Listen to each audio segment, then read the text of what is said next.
The easiest thing I've done was to get out from under the labels and to live the life that I live.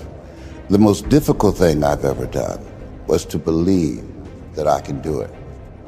You have to tap into suffering every day of your life because we have so much scarring that we have to clean up. You have to look at suffering as almost like I look at failure. To succeed, you must fail. In failure and in suffering, all the answers are in there. All the answers to all the test questions. The test is your life. All the answers are in there. You don't have to live in suffering and pain and failure all the time. You have to learn, I need to visit it. Like people hate working out. You're only gonna visit working out maybe an hour a day. 23 other hours of the day, you're not in it. But how you become in shape is you must visit suffering, visit working out 1 hour a day. Visit suffering 1 hour a day. Visit your past failures 1 hour a day. The relationship with it is the answers are in there. They are in there. Within the suffering, go in there, and I call it the live autopsy. The live autopsy, how you find out someone died, they crack you open after you're dead. How you can live is do it while you're alive. Go back in your brain, crack it open while you're alive. Don't wait until you're fucking dead to figure out why you died. Do it while you are living. Go in there, go into the suffering, go into the pain of your life and say, why did this suck for me so bad? Why am I afraid of all this? Why have I shut down the whole world? I guarantee you, I'll tell you why you shut down the whole world. It's in these nooks of the suffering within your brain, in the scarring, are all the answers to why you are on the couch feeling sorry for this. They lie within the scars. Visit them for at least an hour a day, study them, and then you'll find out more about yourself. You will then grow. So don't look at it as every day I suffer. Go into it an hour a day. Learn from yourself, learn from life, learn from your failures, learn from your insecurities, learn from your self-doubt. Don't just say, I'm afraid to jump out of an airplane. What makes you afraid of it? Study it. That's why I studied my mind, why I became so powerful in the mind, because I realized I was weak. So instead of running away from the mind, I dove into it and said, what is making me weak? Oh, this makes sense. I came from hell. I came from a place that beat me down to nothing, which is why I'm afraid. All this makes sense. So systematically, one by one, I went back and met every single person in my mind, every situation. I went one-on-one with them again in my mind and said, okay, let's now revisit this. And that's how you do it. That's how it works.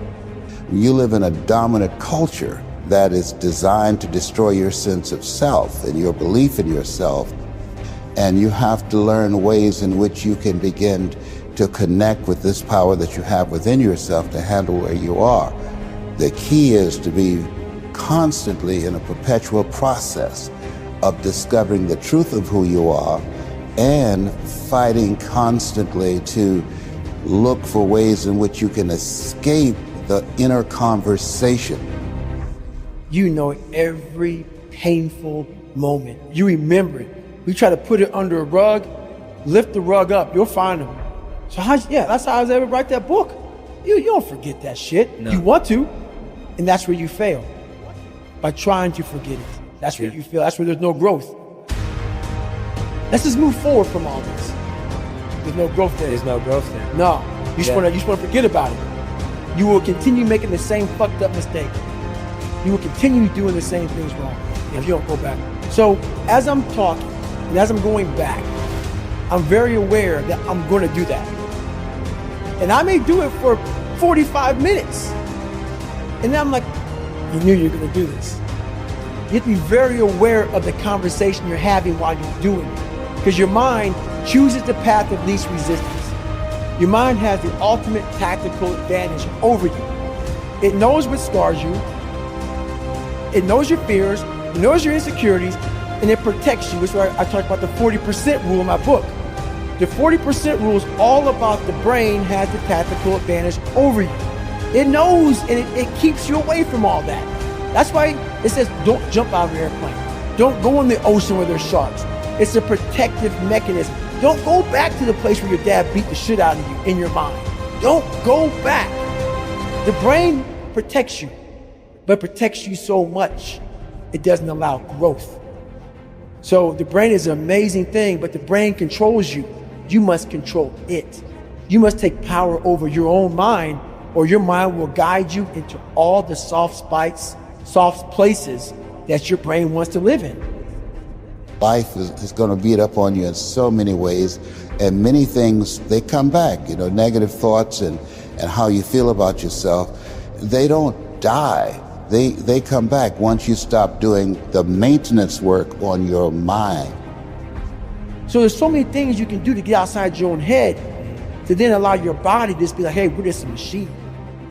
But you have to let your mind be able to process all these different tactics to do that. Take a different vantage point in life. When you are in the hell, you can't see the beauty of being in it when you're in it. Get on top of that mountaintop in your mind. Get on top of that mountaintop and look down at what you're doing. You can see a whole different world, and that world is beautiful. But you gotta get a different vantage point. In the suck. Don't be in it. Spiritually, get out of it. Get that soul. Look down on what you're doing. Be amazed by the process of where you're at now and where you came from.